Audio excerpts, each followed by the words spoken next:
Hello there, my very good friends. Andy Murray here for What Culture Wrestling, and I don't usually do these videos, but the person who does isn't here today, so I'm afraid you've got me instead, as we break down the latest episode of WWE's The Undertaker, The Last Ride from the WWE Network, the latest episode of which was chapter number 4. Now, this was probably the heaviest episode so far. In terms of emotion and passion and everything else, it was all about the dead man's mortality and him coming to terms with the fact that he's getting older, he's slowing down, his body is ravaged by decades and decades of an extremely hard profession. This is him taking a look in the mirror and going, oh yeah, no, this really sucks. I can't do the things I used to be able to do anymore. Now, that's been a constant theme throughout the whole series, but they really go into it on this episode. So why waste any more time blethering pish? Let's just get on with it. I'm Andy for What Culture Wrestling, and here are 10 things that we learned from WWE's The Undertaker, The Last Ride, Chapter 4. And yes, that was a lot to say. Number 10, Taker thought he was done after Crown Jewel 2018. We've already learned from this series that, what do we call it, the dads match? The banter match? Whatever, the tag team match that these fellas, that Kane, The Undertaker, HBK and Triple H had in Saudi Arabia, we learn in chapter 3 that they agree that that thing was no good, brother. They didn't like it, they weren't satisfied with it, they weren't happy with it at all.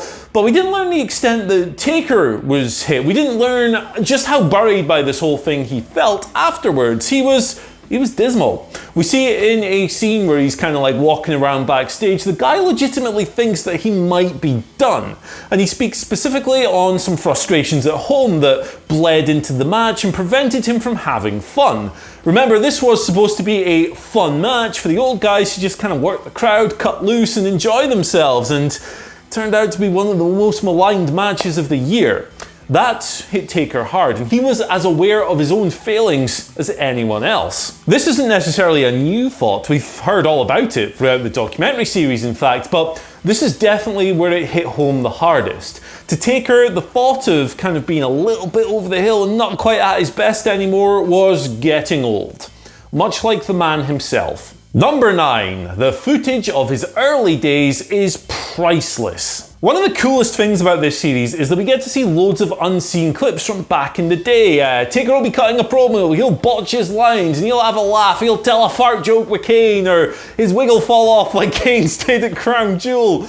There's lots of fun stuff from, you know, the earliest of early days, the Western Mortician through the Ministry of Darkness, and this stuff really, if you're a long-time Undertaker fan and you understand that this man was like the last bastion of kayfabe, the most old school of old school wrestlers, a guy who would defend the sacredness of pro wrestling and keeping kayfabe to his grave seemingly, if you know all this and you lived through it, this stuff, I mean, you can't put a price on it. Tape traders, if they could have gobbled this up back in the 90s, would have been Scrooge McDuck and they would have been rich. Because Taker was a staunch defender of the line between reality and fantasy in pro wrestling. So while if you saw footage of, I don't know, someone we've seen loads of times just goofing off backstage, Triple H say, you're not going to think anything of it because you've seen it constantly throughout the years, throughout his various backstage roles. But over the past couple of years, we've seen Taker kind of shed that kayfabe guardian status. This man's got an Instagram account, he's posing with that weird guy from Tiger King and stuff. He's just cutting loose, he's having fun. He's enjoying his new status as a guy who doesn't necessarily need to go, no, that breaks character, I can't do that anymore. And seeing these little shots of him just relaxing, just enjoying, like Paul Bearer's company for example, it's just fun stuff, man. Number 8, footage of the early days is priceless, particularly when Taker screws up. About 5 minutes into this episode, we get a scene where Taker kind of just messes up. He's just delivered his rest in peace line. He's trying to be all serious and scary and, oh, I'm gonna get you, I'm a Gotham, really mad Marilyn Manson. And then he slips on some dirt from the grave he's just dug, and it's just kind of a farce. And you know, you think of The Undertaker and you think of this super serious guy, you might think he'd get really upset by this and like, oh no, this is a disgrace, what have I done? But man, he's having a laugh, he's joking, he's giggling like he's 12 years old and someone's just done a fart. Watching this footage should pop even the most jaded of jaded wrestling fans, and I should know I'm pretty damn jaded. It's just nice. It's The Undertaker, as you've never seen him before. He's laughing, he's messed up, but he doesn't give a damn. It's all part of the job. He's a human being. He's not just some crazy zombie who rolls his eyes in the back of the head and no cell stuff and chloroforms giant Gonzalez. Was that the other way around? I think that was the other way around. Either way, shows you the man behind the act, the mortal man behind the act with flaws, warts, and everything else, not taking himself too seriously. It's a hoot. Number 7, he figured his Mania Magic had come and gone. The Undertaker wasn't booked for WrestleMania 35. We already knew this, but we get some of his reaction to it on the documentary. At first, he's in a limousine and he's kind of like, well, okay, fair play, I'm not booked, the business is the business. He kind of respects it. But like a minute later, you see that inside, maybe he's not so happy with this whole thing. He respects that, younger talent are going out there and taking the time and getting themselves over and enjoying their moments, but you can tell that he still yearns to be out there at WrestleMania. And one scene is particularly telling. He's with Brock Lesnar, he's telling a joke, he's ha ha ha ha ha, laugh, laugh, laugh, laugh, laugh. And then he turns back to the camera and he walks away and he looks like hell. Clearly, watching that night was torturous for The Undertaker. He was off the card for the first time in what felt like ages. It wasn't easy. Again, he respected the younger performers and their right to a spotlight, but he still wanted to do it himself. And in this moment, he thought it was over. Number 6, Taker didn't bring his gear for WrestleMania 35 weekend. Even if you've never trained pro wrestling for a day in your life like me, you've probably heard the saying, always bring your gear even if you're not booked. You never know what opportunity you could potentially miss out if you don't. Now, The Undertaker, the ultimate pro wrestling veteran, made this the ultimate rookie mistake for WrestleMania 35 weekend. The guy didn't think he was booked, so he didn't bring a sliver of gear. No gloves, no hat, no trench coat, no eye makeup, nothing. Not a single thing. Then on Saturday afternoon, he gets a little text message from Vince McMahon saying, "Hey pal, you're booked for Raw." This is a problem. Undertaker doesn't have his gear. What the hell does he do? He flies home. He goes rummaging for the gear, he goes all the way home, he spends ages looking for it because he hasn't worn it in so goddamn long he doesn't know where it is. But eventually he finds it, he comes back, he shows up at Raw, all that stuff, and it leads to an almighty ribbing from Vince himself. Why did it take so goddamn long, pal? We even see a little joke between Vince and The Undertaker where Vince threatening to book him against the son of the late giant Gonzalez, who, according to the 10 seconds of Google research I did on this, doesn't actually exist. So, okay. Number 5, Vince's worries about AEW and StarCast. If you cast your minds back to last year, you might remember that The Undertaker was sensationally booked for StarCast ahead of AEW Double or Nothing. Now, StarCast is not an AEW production, but it is closely affiliated with the upstart promotion. So, obviously, The Undertaker, the most WWE of WWE wrestlers, working kind of in conjunction with another company, that's a bit mental, isn't it? That was a reaction at the time. It had all kinds of rumors swirling about The Undertaker and his future. But here's the thing about this. The Undertaker didn't actually know that Double or Nothing, that StarCast and AEW were so closely linked. He figured it was just another convention, all the way up to Vince McMahon pulling him from the appearance. It turns out that these old friends who'd known each other for decades actually fell out over this for a while. Taker himself, when he found out that AEW and StarCast were linked, was actually pretty mortified that Vince would even think that he'd consider working for a rival promotion. Now, all of this came together. Of course, they buried the hatchet, they moved forward, they overcame it, but it caused a little bit of friction between these two mighty wrestling powers. And as we know, The Undertaker didn't show up in AEW. If he did, that would have been absolutely mental. But maybe Vince thought that was going on for a while, and that's kind of fun to learn. Number 4, everything was happy and upbeat before another nightmare. So fast forward to WWE Super Showdown 2019. The Undertaker's in a good place. His health is good, things are going well at home, and he's overcome the disappointment of missing out of WrestleMania 35.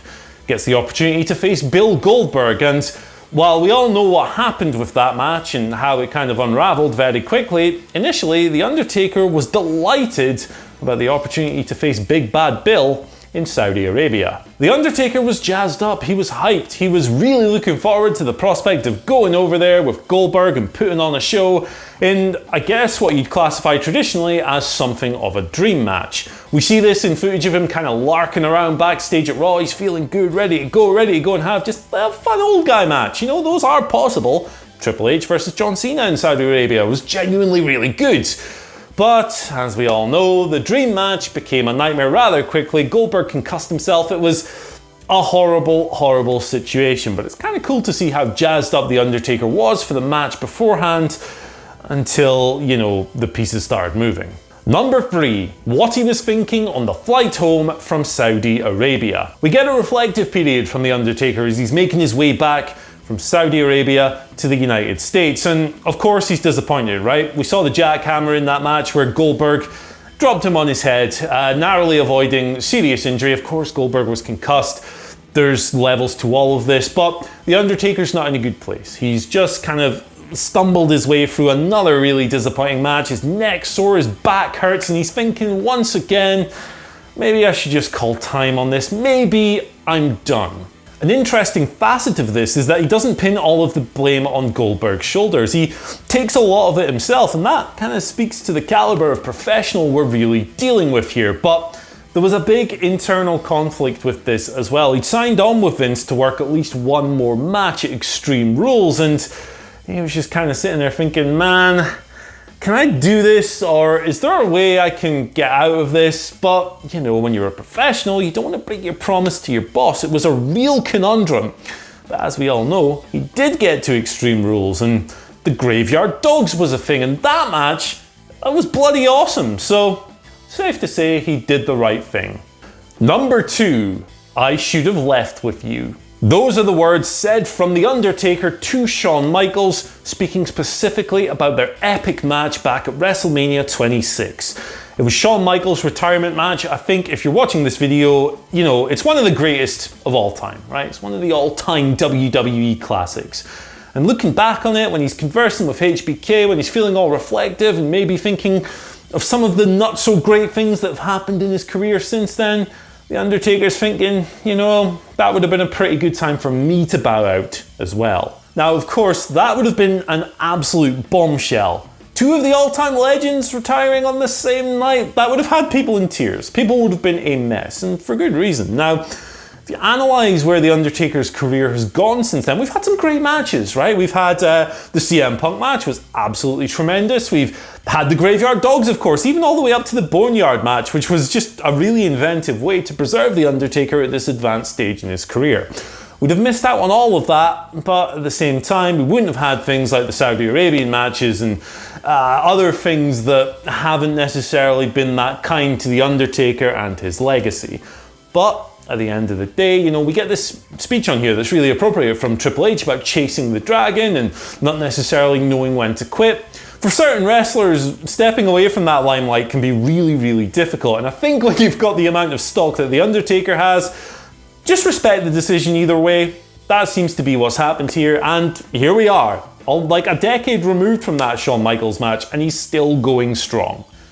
Sort of. Number 1, he told Vince he was retiring at Extreme Rules 2019. Now, I've already waxed lyrical on Extreme Rules 2019 and the Graveyard Dogs match. I thought it was awesome, and so did a lot of people. It was really, really well received.